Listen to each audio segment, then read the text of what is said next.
స్థితప్రజ్ఞుడైన యోగి ఎట్లు నడుచుకొనును అని 4వ ప్రశ్నకు సమాధానం ఇచ్చుచున్నాడు. 54వ శ్లోకంలో 4 ప్రశ్నలు అడిగాడు అర్జునుడు శ్రీకృష్ణుడిని. అందులో 4వ ప్రశ్న ఏంటంటే, స్థితప్రజ్ఞుడు అయిన యోగి ఎలా నడుచుకును? ఆ 4వ ప్రశ్నకి ఇప్పుడు సమాధానం ఇచ్చుచున్నాడు అనమాట. అంటే 64వ శ్లోకంలో సమాధానం ఇస్తున్నాడు శ్రీకృష్ణుడు.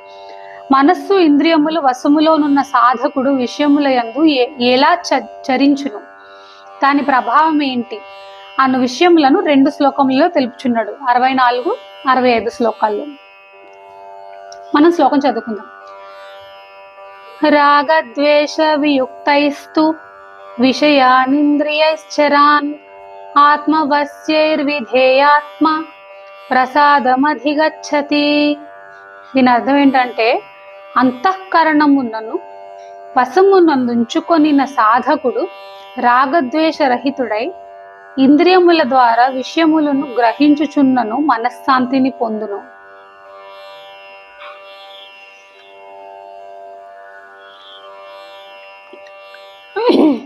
ఇక్కడ అలాంటి సాధకుడు అంటే ఎవరైతే ఈ అంతఃకరణమును వశమునందుంచుకొని రాగద్వేష రహితుడై ఉన్న సాధకుడు రాగద్వేష రహితుడై తనకు వశములోనున్న ఇంద్రియముల ద్వారా విషయములందు చరించుట అంటే ఏంటి అనేది తెలుసుకుందాం మనం.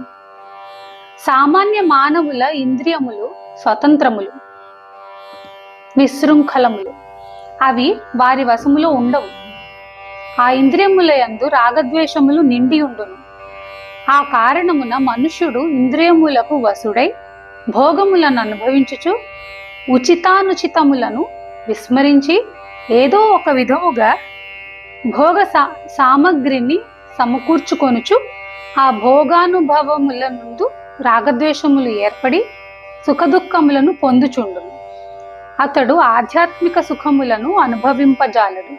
కానీ పైన పేర్కొనబడిన సాధకుడు ఇంద్రియములను వశములో ఉంచుకొని ఉండుట వలన అతనిలో రాగద్వేషములు ఏమాత్రము ఉండవు.